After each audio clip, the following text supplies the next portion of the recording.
होठ बंद, गहरी शांति में गोता मारेंगे। परम शांति। होठ बंद, ऊपर और नीचे के दांतों के बीच आधा सेंटीमीटर का अंतर।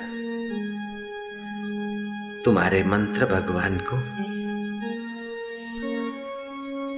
तुम्हारे अचेतन मन में, तुम्हारे गहरे मन में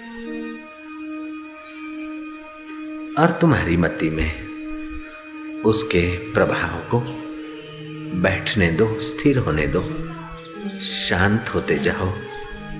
श्रीमद् भगवत गीता पहला अध्याय, विषाद योग। अर्जुन रो रहा है, दुखी हो रहा है, लेकिन ईश्वर के आगे उसका वो रोना, उसका विषाद योग माना गया है। दूसरा अध्याय सांख्य योग। ज्ञान है, विचार है, लेकिन ईश्वरी संबंधी विचार है, इसलिए सांख्य योग जीव ब्रह्म की एकता कराने वाला योग। गीता का तीसरा अध्याय कर्म योग। कर्म तो सब करते हैं, लेकिन कर्म में ईश्वर प्राप्ति का उद्देश्य बनाकर किया जाए। कर्म जिसकी सत्ता से संपन्न होते हैं, उसके संतोष के लिए कर्म किए जाएं, तो वे कर्म कर्म योग बन जाता है। वे कर्म बांधते नहीं है, बंधन काटने वाले कर्म हो जाते हैं। चौथा अध्याय ज्ञान कर्म संन्यास योग का। यस्य ज्ञानमयम तपः। आप तप करो, ज्ञान संयुक्त करो, कर्म करो, ज्ञान संयुक्त करो, इच्छा करो, ज्ञान संयुक्त करो। इतना भोग लिया, फिर क्या? गाड़ी नहीं है, गाड़ी के लिए नाच रहे हैं, गाड़ी मिल गई फिर क्या? लाड़ी मिल गई फिर क्या? अमुक मिल गया फिर क्या?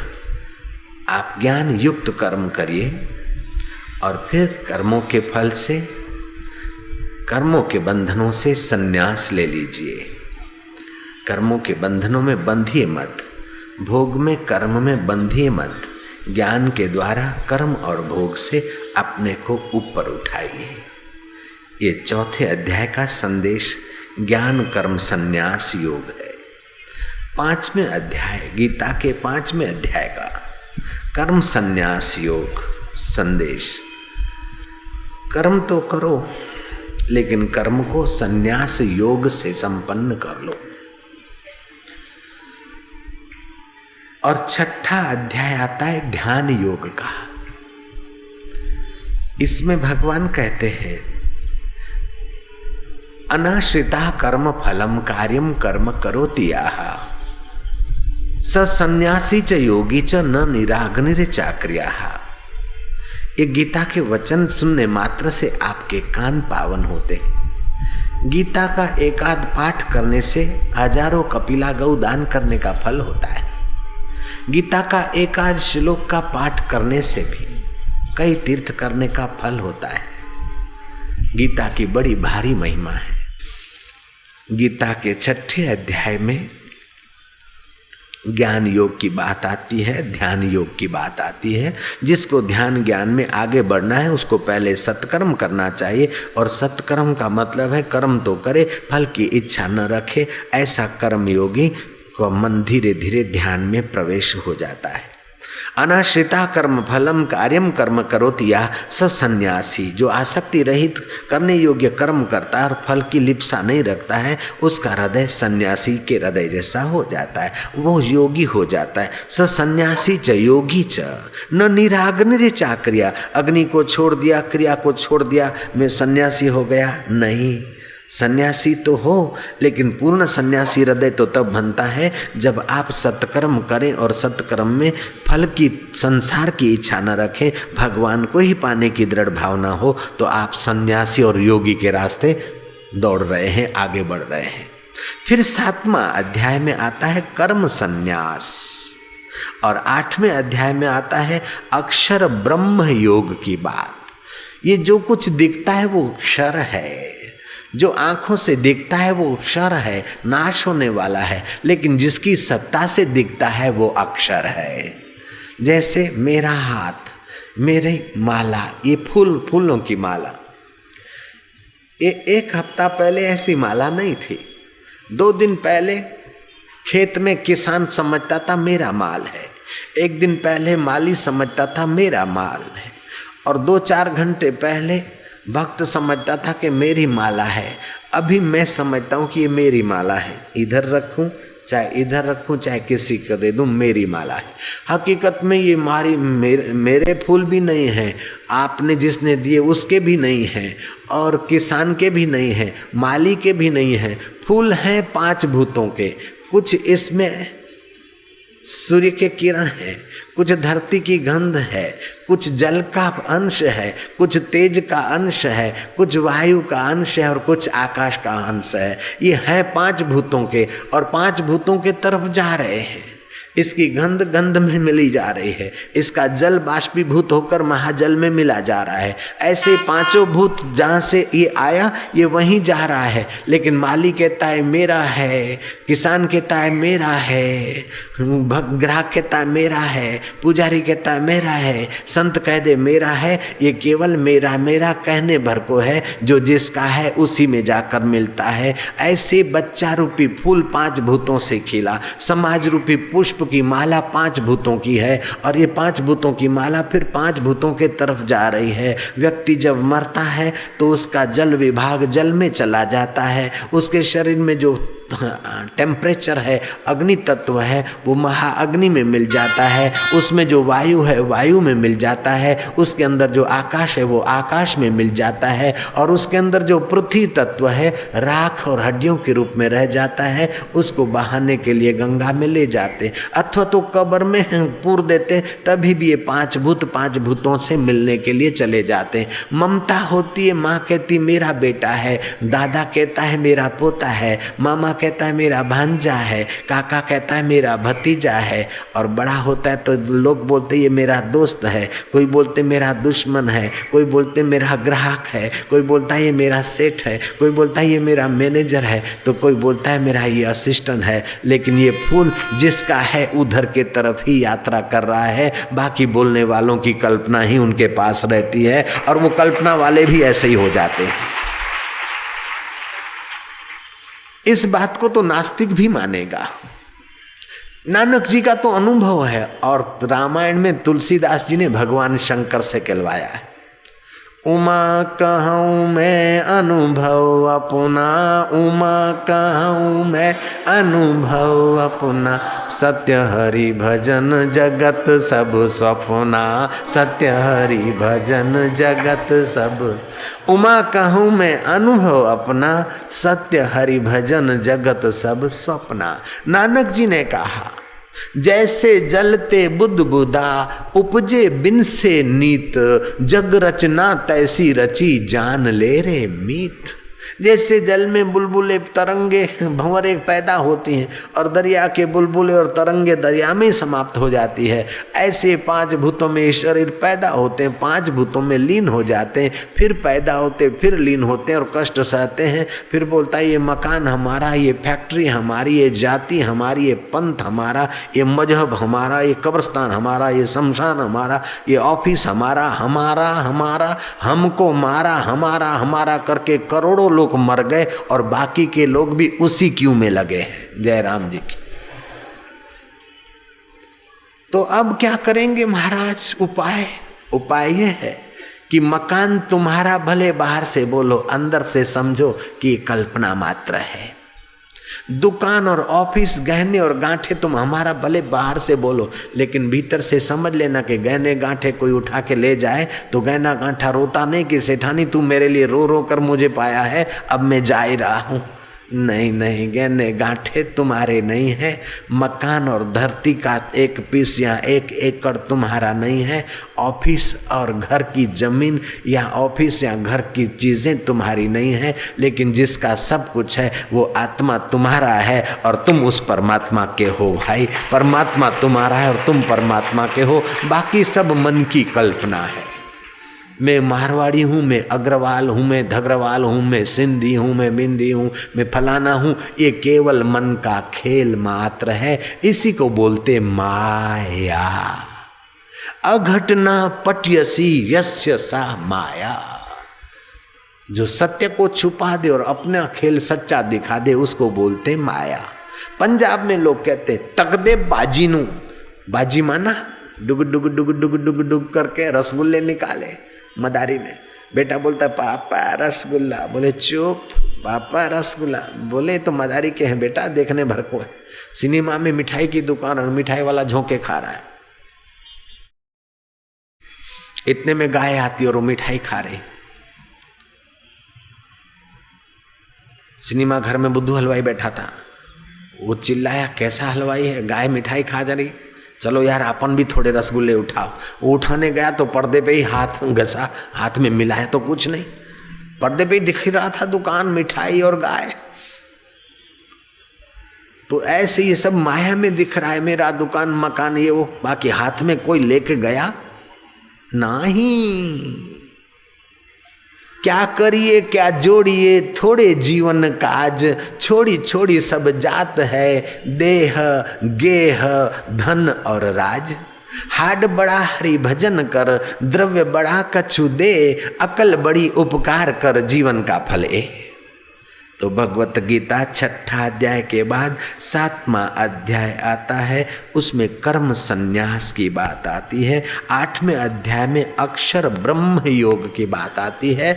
आपका शरीर क्षर है, आपके संबंध क्षर है, लेकिन उसको देखने वाला साक्षी ब्रह्म अक्षर है। वो क्षर नहीं होता, वो नाश नहीं होता। संबंध नष्ट हो जाते हैं, शरीर नष्ट हो जाते हैं, वस्तुएं नष्ट हो जाती है, लेकिन तुम नष्ट नहीं होते हो। जैसे इस शरीर का बचपन चला गया, कब गया तुमको पता तक नहीं रहा। किशोर अवस्था आई, किशोर अवस्था चली गई, जवानी आई, और जवानी कौन से दिन गई कोई बता सकता है बुढ़ा? नहीं।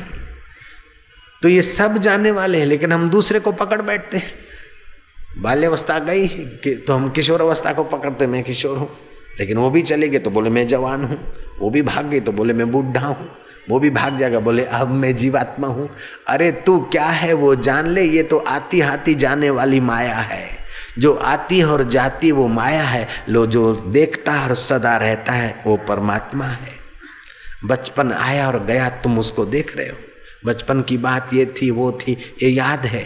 बचपन की बुद्धि बदल गई, बचपन का मन बदल गया, बचपन का तन बदल गया, बचपन के खिलौने और मित्र बदल गए, फिर भी बचपन की याद करने वाला तुम्हारा आत्मा ज्यों का त्यों है। उसी की ओर इशारा करते हैं शास्त्र और संत। मन तू ज्योति स्वरूप अपना मूल पिछाड़, तू ज्योति स्वरूप है, तू जानने वाला है, तू अक्षर है और ये क्षर है। हम अक्षर को मैं मानते हैं, अक्षर का पता नहीं, इसलिए मुसीबतें सहते। मुसीबत न भगवान ने बनाई, न माया ने बनाई, न किसी भूत प्रेत ने बनाई। मुसीबत बनाई अज्ञान ने। अज्ञान मिटता है गुरु के ज्ञान से, मुसीबत सदा के लिए हट जाती है। इसीलिए तुलसीदास ने कहा होगा, गुरु बिन भवनिधि तरही न कोई, चाहे बिरंची शंकर सम होई। तुमने तो 1-2 दुकान बनाई, 4-5, 25 दुकान बनाई, लेकिन ब्रह्मा जी ने सृष्टि बनाई, ऐसी तुम्हारी शक्ति हो जाए, ब्रह्मा जी जैसा सृष्टि बनाने का सामर्थ्य आ जाए, शिव जी जैसा संहार का सामर्थ्य आ जाए, फिर भी आत्मज्ञानी सद्गुरु की कृपा के बिना जन्म मरण के चक्कर से ये जीव कभी नहीं छूट सकता है। कभी न छूटे पिंड दुखों से जिसे ब्रह्म का ज्ञान नहीं। रोजी रोटी का तो ज्ञान रखते हो, पेट भरने का तो ज्ञान रखते हो, लेकिन हृदय को भरने का जो ज्ञान रखता है उसको शाबाश है, धन्यवाद है, उसके माता पिता को धन्यवाद है। भगवान शिव गीता में कहते हैं, धन्या माता पिता धन्या, धन्या माता पिता धन्या, धन्या माता पिता धन्या, धन्या माता पिता, गोत्रम धन्यम कुलोद्भव, गोत्रम धन्यम, धन्या माता पिता धन्या, धन्या माता पिता, गोत्रम धन्यम कुलोद्भव, गोत्रम धन्यम कुलोद्भवः, धन्या च वसुधा देवी, धन्या च वसुधा देवी, धन्या च वसुधा देवी, धन्या च वसुधा देवी। यत्र स्याद् गुरु भक्तता, यत्र स्याद् गुरु भक्तता, यत्र स्याद् गुरु भक्तता, यत्र स्याद् गुरु भक्तता। जिसके अंदर गुरु भक्ति हो उसकी माता धन्य है। जिसके अंदर गुरु भक्ति है उसकी माता धन्य है। गुरु ग्रंथ साहिब पढ़ के देखो, गुरु भक्ति से भरा पड़ा है। मनुष्य का कल्याण तो मनुष्य शरीरधारी सतगुरु के द्वारा ही होगा।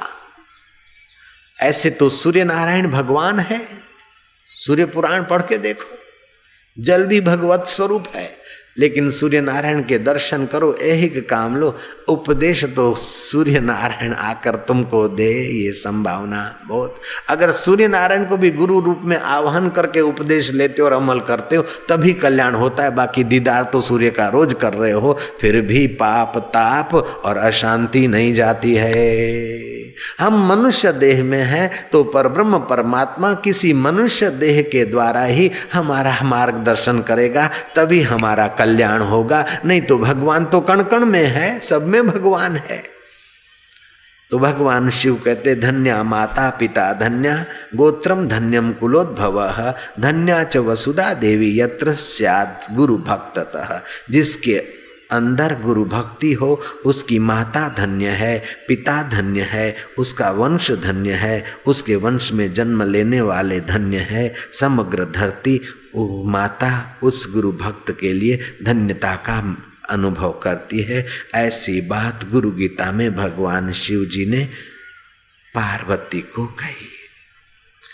गीता के 8वें अध्याय में अक्षर ब्रह्म योग की बात आती है। 9वें अध्याय में राज विद्या राजगुह्यम योग की बात आती है। ये जो सत्संग हो रहा है ब्रह्म विद्या का, ये विद्या सब विद्याओं की राजा विद्या है।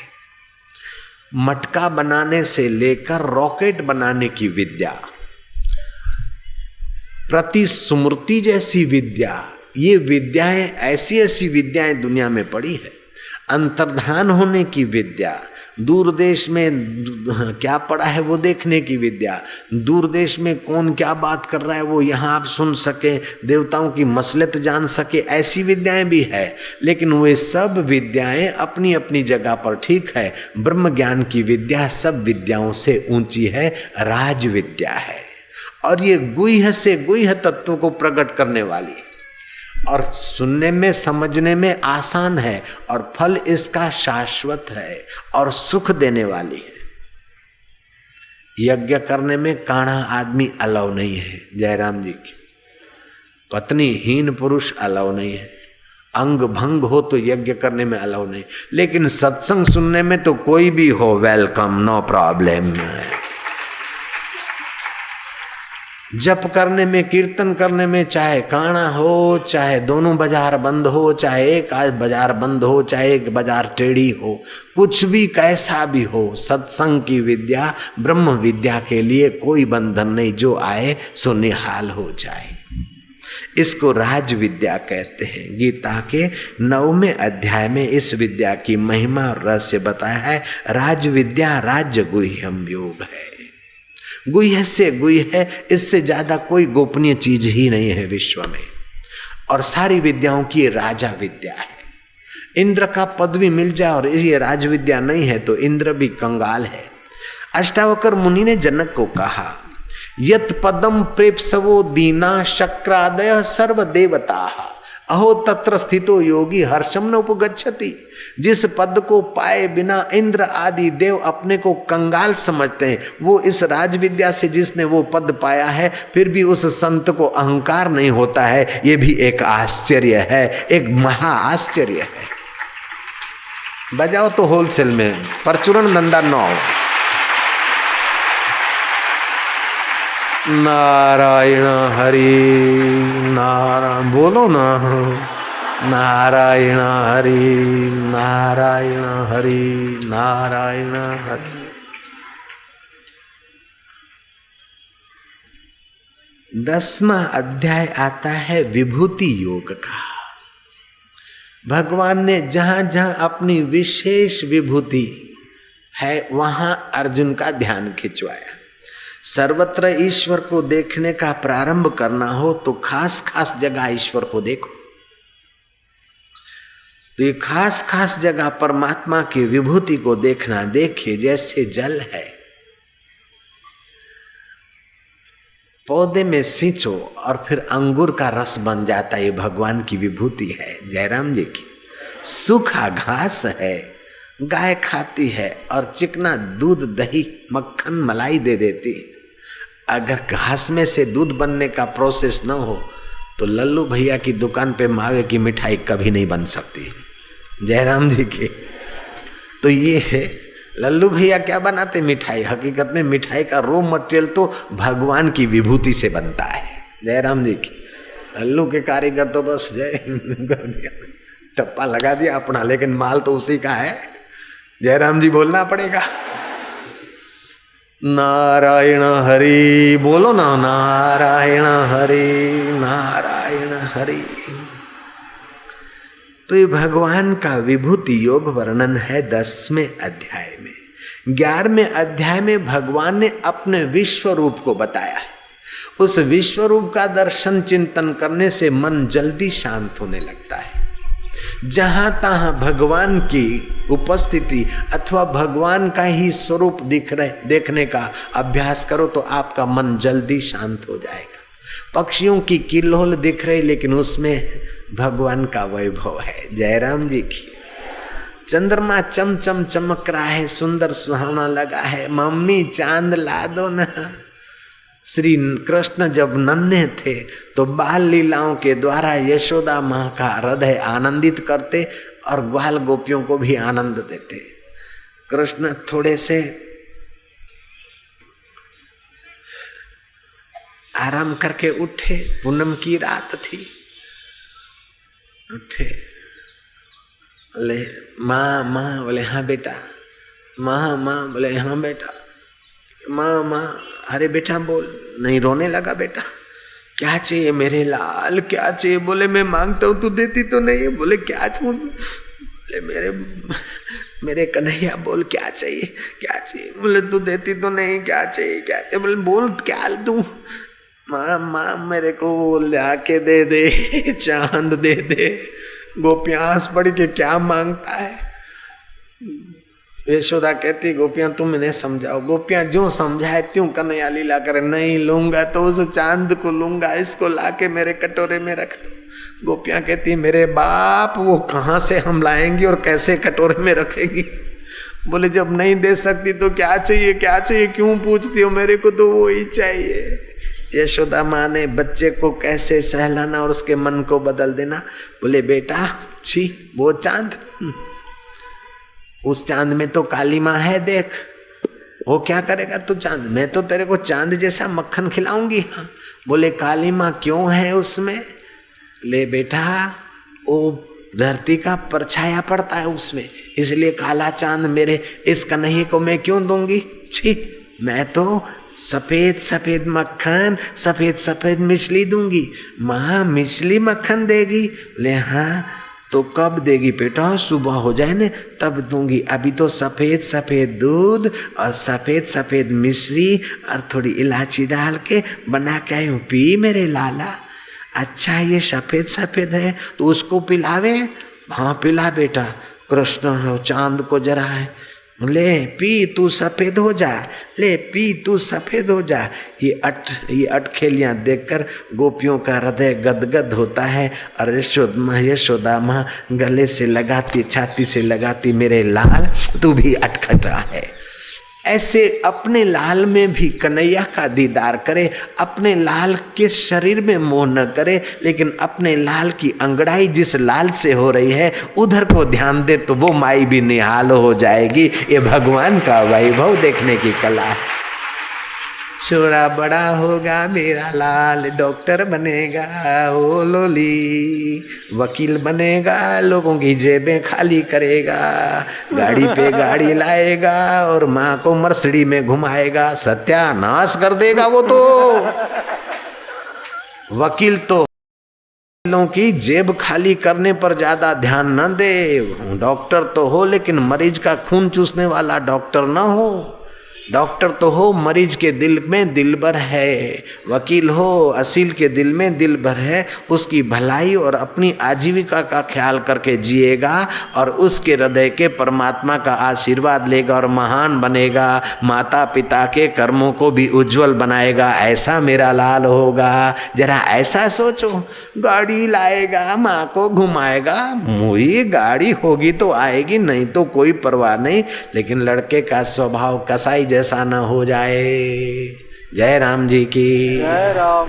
इस प्रकार का जो आपका चिंतन है, वो चिंतन आपके हृदय में ईश्वर के वैभव को प्रकट कर देगा।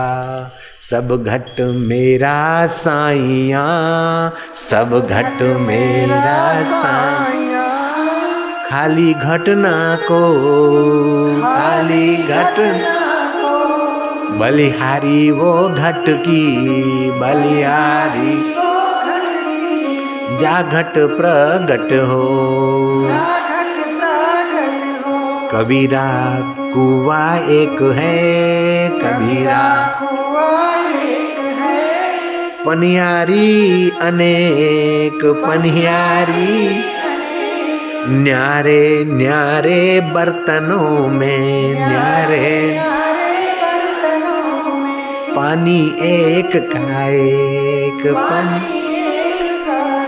तो क्या करोगे भला? हरि ही हो बह बह। 12वें अध्याय में भक्ति योग। भक्त कैसा होता है? अद्वेष्टा सर्वभूतानां, अद्वेष्टा सर्वभूतानां, मैत्री करुणा एव च, मैत्री करुणा एव च, निर्ममो निरअहंकार, निर्ममो निरअहंकार, समदुःख सुख क्षमी, समदुःख सुख क्षमी। भगवान ने अपने भक्त के स्वभाव का वर्णन किया। 12वें अध्याय में भक्ति योग की बात आती है। भक्त का स्वभाव कैसा है? वो किसी से द्वेष नहीं रखता है। भले घर में कुटुंब में किसी से बोलाचाली हो गई, लेकिन वो गांठ नहीं बांधता है। जैसे युधिष्ठिर महाराज भगवान के भक्त हैं। दुर्योधन तो उनसे द्वेष रखता है, लेकिन युधिष्ठिर को दुर्योधन के लिए द्वेष नहीं है। युधिष्ठिर महाराज तो दुर्योधन को भी सूर्योधन बोलते थे। जय राम जी की।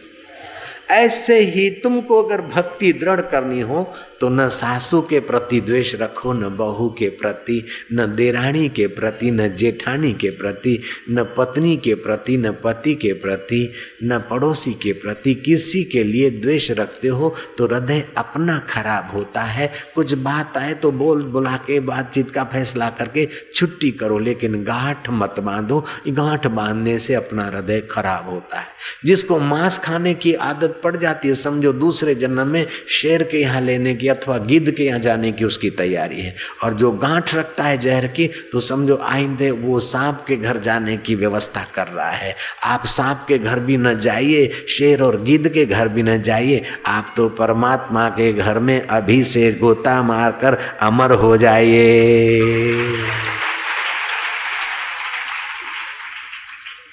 12वां अध्याय भक्ति योग की बात करता है। 13वें अध्याय में क्षेत्र क्षेत्रज्ञ विभाग योग की बात आती है। जैसे खेती और खेती करने वाला किसान अलग है, ऐसे आपका स्थूल शरीर, सूक्ष्म शरीर और कारण शरीर, ये है खेती करने की जगह, और जीव आत्मा है किसान। वो इस शरीरों के द्वारा जैसे कर्म के बीज बोता है, देर सबेर उसको ऐसे ही फल खाने पड़ते हैं। अब उसको कर्म करने में सावधान रहे और फल भोगने में संतुष्ट रहे तो कर्मों का प्रभाव नहीं पड़ेगा। कल का किया हुआ कर्म आज के लिए प्रारब्ध हो जाता है। बोले महाराज, कोई आदमी बहुत मेहनत करता है थोड़ा मिलता, और कोई थोड़ी मेहनत करता है बहुत मिलता है, तो उसका पूर्व का प्रारब्ध खा रहा है। और कोई अभी अच्छा कर रहा है तो आगे उसको अच्छा मिलेगा। तो अभी का जो किया हुआ कर्म है आइंदे का आपका भाग्य बन जाता है।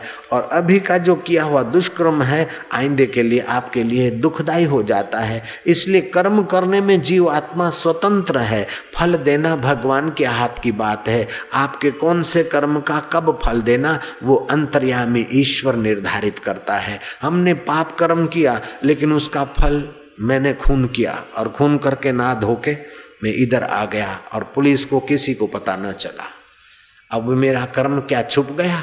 अभी वो मैं खून करके स्टेज पर आकर बैठ गया, किसी को पता नहीं चला, लेकिन समय पाकर कभी दूसरे किसी का खून भी मेरे गले पड़ जाएगा और मैं खून केस में घसीटा जाऊंगा। जय राम जी की। अगर यहाँ नहीं मिला तो दूसरे किसी जन्म में, लेकिन कर्म का फल हमको ढूंढ कर मिल जाएगा। हमने दान पुण्य किया, अच्छा काम करके मैं इधर चुपके से आ गया, किसी को पता न चला, तो अच्छा काम करने का आनंद और संतोष हृदय में शुरू हुआ और वो कर्म मेरा रिजर्व हो गया। उसका कभी भी वो फल ईश्वर दे, एक जन्म में दे, एक घंटे में दे, एक दिन में दे, एक साल में दे, 10 साल में दे, 10 जन्म में दे, 50 जन्म में दे, ये उसकी मर्जी की बात है। कर्मणा अधिकारस्तु मां फलेषु कदाचन। मैं तो सासू की बहुत सेवा करती हूँ लेकिन उसका स्वभाव ऐसा है कि मेरे को डांटती रहती है, मेरे को तो कर्म का फल उल्टा मिलता है। मर गई रे। नहीं बहुरानी, रोने की जरूरत नहीं है, रोते रोते क्या है जीना, नाच दुख में तान के सीना। हरि हरि ओम, हरि हरि ओम। सासू का स्वभाव भगवान बदले तो अच्छा है, नहीं तो समय हमारे दिल को ही बदल देगा। तू फिकर मत कर, तू अपना बुआई करती जा, अपना तू नेकी करती जा। फिकर फेंक कुएं में, जो होगा वो देखा जाएगा। आपके कर्म गहरा सुंदर फल देंगे। मैं तो चाहता हूं कि आपके कर्म आपको फल दे, ये भी आप लालच छोड़ दो। आपके कर्म, अच्छे कर्म जो है ना, वो भगवान को दे दो तो फल नहीं मिलेगा, बदले में भगवान ही हृदय में प्रकट हो जाएंगे। जब भगवान प्रकट हो जाएंगे तो सारी सृष्टि का माल ठाल रिद्धि सिद्धि सब तुम्हारे चरणों में। आनंदी आनंद, मौजी मौज, हर रोज खुशी, हर दम खुशी, हर हाल खुशी। जब आशिक मस्त फकीर हुआ तो फिर क्या दिलगिरी बाबा, फिर दिलगिरी नहीं। तुम्हारा तो मंगल हो जाएगा। तुम्हारी मीठी निगाहें जहां तक पड़ेगी उन लोगों को भी शांति, आनंद, माधुर्य का अनुभव होने लगेगा। तुम इतने महान बन जाओगे। तुम जिस वस्तु को प्रेम से देख लोगे वो वस्तु प्रसाद बन जाएगी। जिस व्यक्तियों पर तुम्हारी नजर पड़ेगी वो व्यक्तियों के पाप के अंबार गायब हो जाएंगे, वो धर्मात्मा होने लगेंगे। तुम ऐसे महान आत्मा हो जाओगे। फिर चाहे तुम्हारा नाम सत्य अनुस्या रखे कोई, चाहे गार्गी रखे, चाहे मदालसा रखे, चाहे मीरा रखे, चाहे कबीर रखे, चाहे लीलाशाह बापू रखे, चाहे और कोई महाराज के नाम से लोग तुम्हें पुकारे, लेकिन तुम वही हो जाओगे जहां से सारी सृष्टि का संचालन तत्व अटखेलियां करता है। उसके साथ तुम एक हो जाओगे। अहम ब्रह्मास्मि का अनुभव हो जाएगा आपको। महाराज क्षेत्रज्ञ विभाग योग, इस शरीर को, मन को, इंद्रियां को, बुद्धि को ये क्षेत्र समझो, लेकिन उसको देखने वाला और चलाने वाला क्षेत्रज्ञ अपने आत्मा को समझो और ये सत्कर्म करके उस आत्मा परमात्मा को अर्पण कर दो तो आप क्षेत्रज्ञ विभाग योग के फल को पालेंगे। 14वां अध्याय आता है गुणत्रय विभाग योग। सत्वगुण, रजोगुण और तमोगुण। कभी आदमी सात्विक होता है तो दान पुण्य, सेवा और सच्चाई की रुचि होती है। थोड़ी देर में वो सत्वगुण को रजोगुण दबा लेता है तो वही आदमी दिखावा करने की तरफ चल पड़ता है। काम, क्रोध, लोभ, संग्रह उसमें आ जाता है। थोड़ी देर में फिर तमोगुण आ जाता है तो आलस्य, निद्रा, तंद्रा, भय, शोक, निंदा, ईर्ष्या आदि में चला आता है। तो कभी आदमी देवता जैसा होता है, कभी मनुष्य जैसा और कभी दैत्य जैसा स्वभाव होता है। अच्छे में अच्छे आदमी में भी कभी कभार ऐसा विचार और ऐसा कर्म हो जाता है कि लोग विश्वास नहीं करेंगे कि ये सज्जन आदमी इतना बुरा कर सकता है। और कभी कभी दुष्ट आदमी के द्वारा भी ऐसा अच्छा विचार उत्पन्न होता है, अच्छा कर्म हो जाता है कि लोग विश्वास नहीं करते कि ऐसे गिरे हुए आदमी ने इतना बढ़िया काम किया। जब सत्व गुण आता है तो छोटे से छोटा आदमी भी बढ़िया विचार और बढ़िया कर्म कर लेता है, और जब रजोतमो गुण आता है तो बड़ा आदमी भी कभी कभार छोटे खाई में गिर जाता है, छोटे कर्मों में गिर जाता है। ये गुणों की उतार चढ़ाव होती रहती है, इसलिए सावधान होकर निर्गुण रोटी सबसे मोटी उसका भोग लगाता है, निरंजन वन में साधु अकेला खेलता है। ऐसा कबीर जी के भजन का रहस्य समझकर उस निर्गुण निराकार सच्चिदानंद का ध्यान ज्ञान साथ में रखो, ताकि गुणों का प्रभाव तुमको दबाए नहीं। न खुशी अच्छी है न मलाल अच्छा है, यार तू जिसमें रख दे वो हाल अच्छा है। इस प्रकार ईश्वर के साथ तादात्म्य करते रहो तो गुणों का प्रभाव तुमको दबाएगा नहीं। कोई तुम्हें कह दे देखो तुम कितने अच्छे हो, गोरे हो, देखो लंदन से आए हो, कितने अच्छे लग रहे, समझ लेना कि चमड़ा चमका है, मैं तो परमात्मा का परमात्मा मेरा, मैं तो वैसे का वैसा हूँ। उठत बैठत वही उठाने, कहत कबीर हम उसी ठिकाने। देखो ना तुम्हारे साथ इन लोगों ने अच्छा व्यवहार नहीं किया, गलत बात है, इनको ऐसा नहीं करना चाहिए। ऐसा करके तुम्हें कोई उत्तेजित करे तो अंदर से रह ठीक है बीत गया, ये उत्तेजित करे तो रजोतमो गुण आएगा, और नहीं करे तो मैं शांति में रहूंगा। शांति, तुम कितने अच्छे आदमी हो ऐसा करके भी कोई तुमको संसार में गिराता है, तुम कितने बुरे हो ऐसा करके भी तुम्हें लोग संसार में ले आते हैं। लेकिन तुम अच्छे और बुरे इस क्षेत्र को समझो, तुम अपने को आत्मा और परमात्मा का चिंतन करके दृढ़ कर लोगे तो आपको शरीर और गुणों का प्रभाव दबाएगा नहीं, आप इनको दबाकर जियोगे। जो गाड़ी को कंट्रोल में रखता है वो ड्राइवर निश्चिंत जगह पर जाता है, और जो गाड़ी की जगह पर घोड़े को समझ लो, जो घोड़े की लगाम पकड़ता है वो सवार ठीक जगह पे जाता है, और जो घोड़े की पूंछ पकड़ के घसीटा जाता है उसका बुरा हाल हो जाता है। ऐसे ही शरीर और इंद्रियां की पूंछ पकड़ के आप घसीटे न जाओ, लेकिन आप तो परमात्मा के साथ ताल मिलाकर इनकी लगाम पकड़ के अपनी यात्रा कर लो, कल्याण हो जाए भैया। 15वां अध्याय आता है पुरुषोत्तम योग। पुरुषों में जो उत्तम पुरुष है वो आत्मा परमात्मा है, उसके साथ मेल करने की बात, उसके स्वरूप को जानने की बात। और 16वां अध्याय आता है देव असुर संपदा विभाग योग। दैविक संपदा, दैविक स्वभाव और आसुरी स्वभाव। एक बार असुरों ने जाकर ब्रह्मा जी को कहा कि ब्राह्मण सृष्टि करता तो आप हैं, भगवान नारायण पालन करने वाले, तो हम तो सब तुम्हारे बच्चे, लेकिन जब जब नारायण अवतार लेते तो देवताओं का पक्ष लेते। इसलिए 2 पांख वाले प्राणियों का नाम पक्षी रखा, क्योंकि भगवान देवता और भक्तों का पक्ष लेते हैं, इसलिए उन प्राणियों का नाम पक्षी रखा, ताकि पक्षियों में भी भगवान की स्मृति आ जाए। और भगवान का एक नाम रखा पशु, पश्यति पशु, जो टकुर टकुर हमारे कर्मों को देख रहा है वह चैतन्य पशु है। 4 पैर वाले प्राणियों का नाम ऋषियों ने रख दिया पशु। पशु कहने से भी उसकी याद आ जाए, पक्षी कहने से भी उसकी याद आ जाए, और हरिओम कहते हुए भी उसकी याद आ जाए, ऐसा व्यवस्था किया भारतीय संस्कृति में। पश्यति पशु, जो देख रहा है तुम्हारे इंद्रियों को, जो देख रहा है तुम्हारे मन की संकल्प विकल्पों को, जो देख रहा है तुम्हारी बुद्धि के निर्णयों को, जो देख रहा है तुम्हारी सच्चाई और अच्छाई और बुराई को, वो देखने वाले को संस्कृत में बोलते पश्यति पशु, जो देख रहा है। अब 4 पैर वाले का नाम रख दिया पशु, है तो परमात्मा का नाम। जयराम जी की 2 पंख वाले प्राणी का नाम रख दिया पक्षी, भक्तों का और देवताओं का पक्ष लेते हैं भगवान, इसलिए उनका नाम एक है पक्षी। जब पक्षी बोलो तो समझ लेना कि मैं उसी का नाम बोल रहा हूं, आपका हृदय पवित्र होगा। अरे ये तो पक्षी है, नहीं नहीं नहीं, पक्षी माना भगवान का नाम है।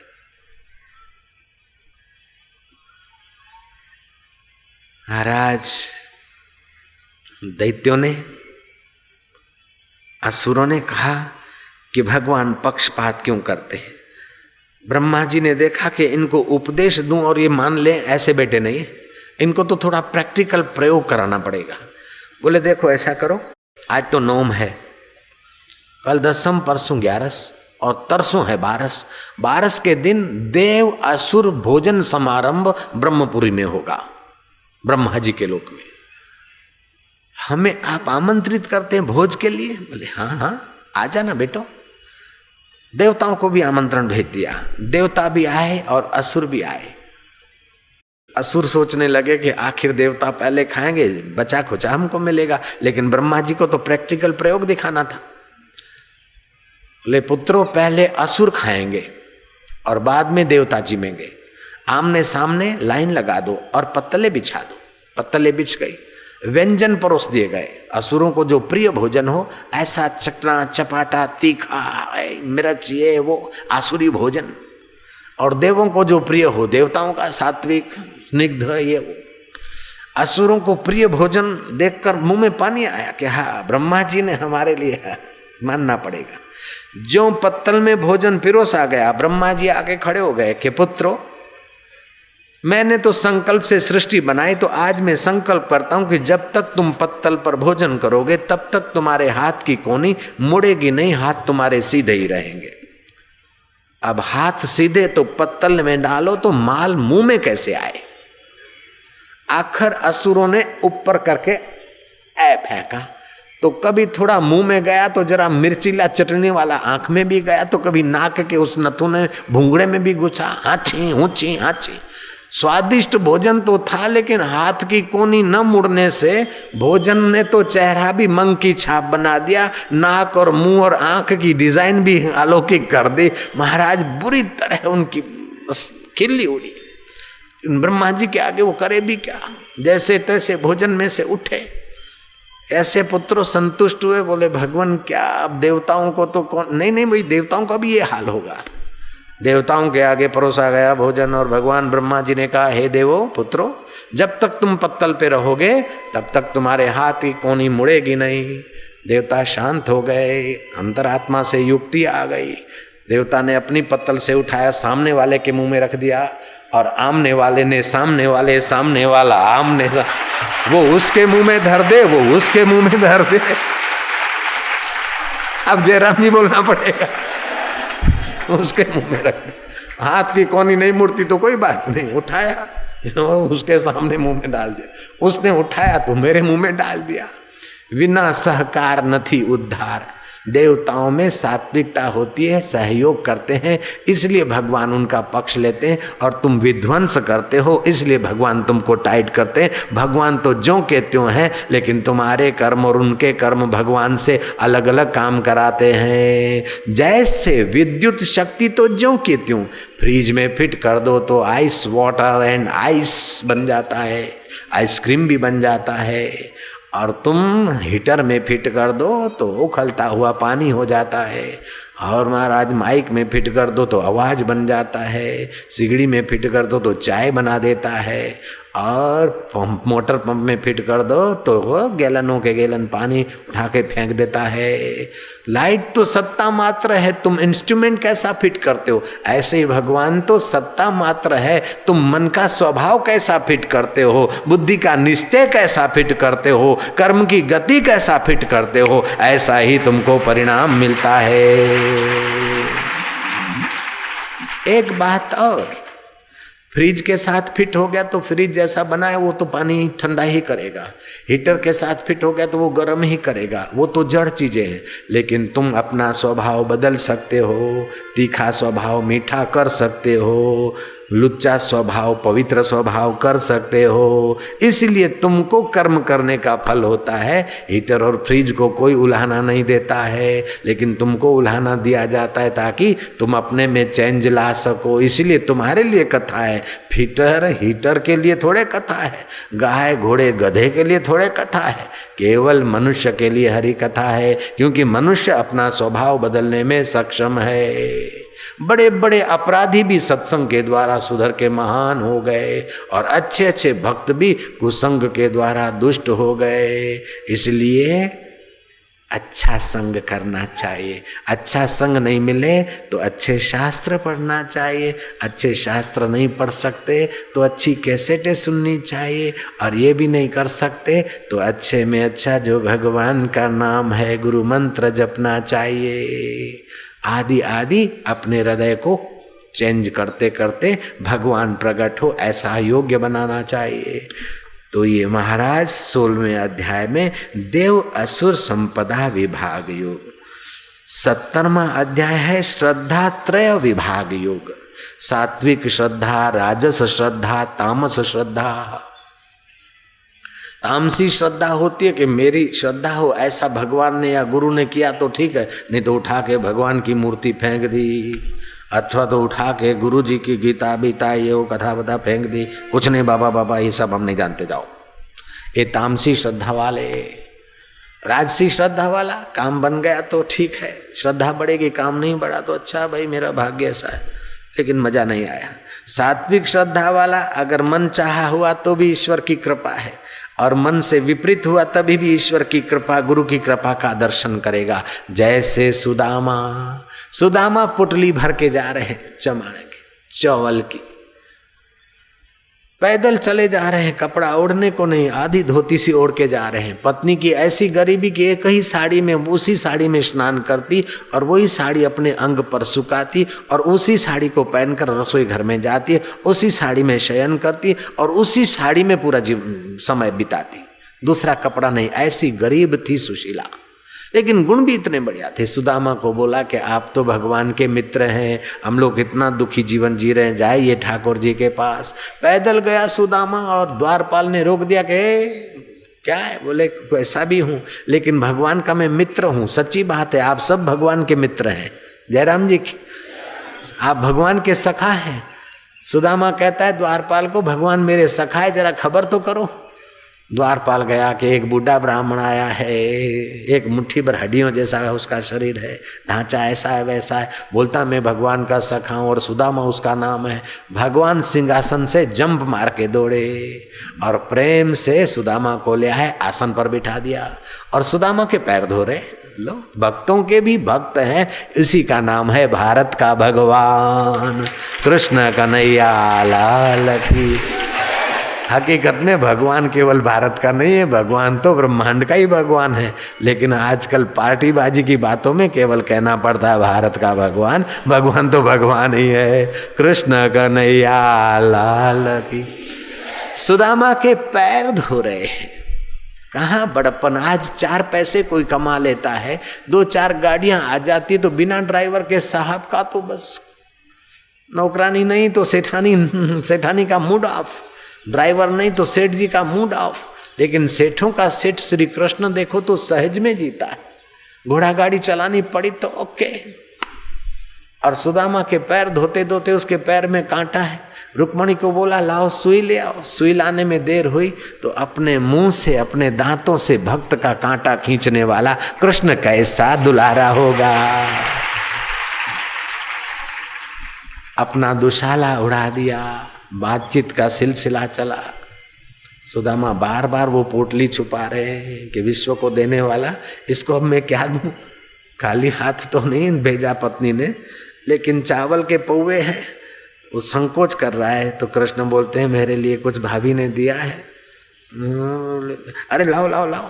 और कृष्ण खाने लगे, लपाक लप लपाक लप।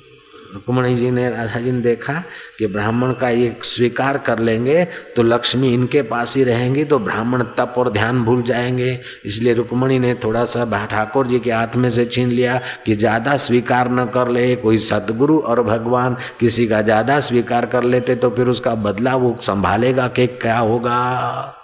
जयराम जी की तभी कई बार आंख दिखानी पड़ती है, मत लाओ, नहीं चाहिए, क्योंकि दूसरे का भी थोड़ा स्वीकार हो जाएगा। कृष्ण कन्हैया लाल की। अब कथा का सात्विक हिस्सा सुनिए। सुदामा ने अपना दुख रोया और भगवान ने दुशाला उड़ाया। सारी बातचीत हुई। जब विदाई दे रहे हैं तो जो दुशाला उड़ाया था वो भी वापस छीन लिया।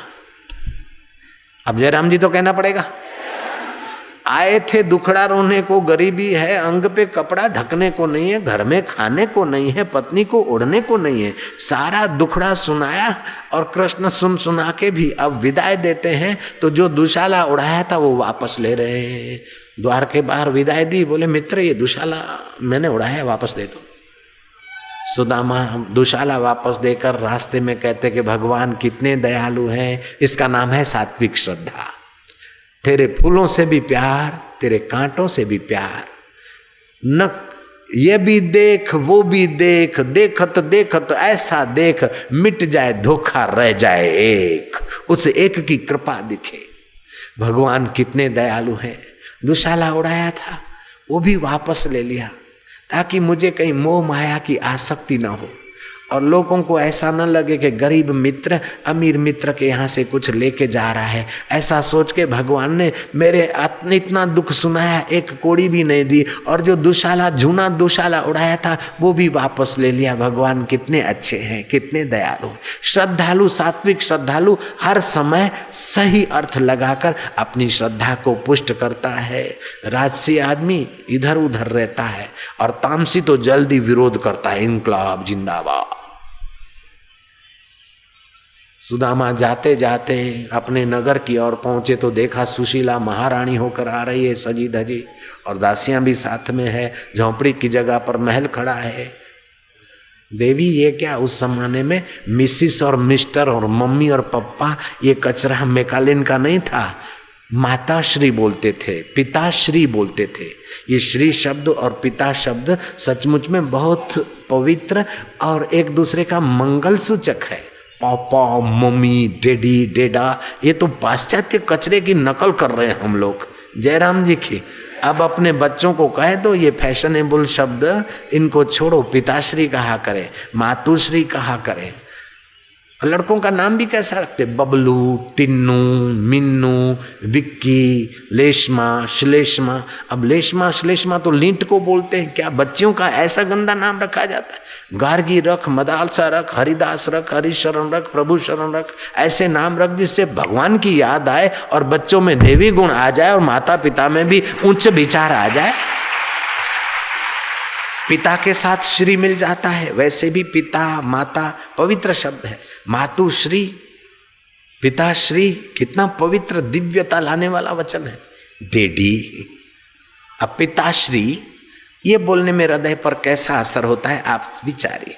और डेडी, मम्मी, डेडा, हम बहुत बहुत पाश्चात्य जगत से प्रभावित हो गए। वो तो अपने कल्चर से परेशान है और हम उनका कचरा ले रहे हैं, अपनी संस्कृति भूले जा रहे हैं। नहीं, सुदामा की श्रद्धा कहती कि भगवान ने कितनी कृपा की।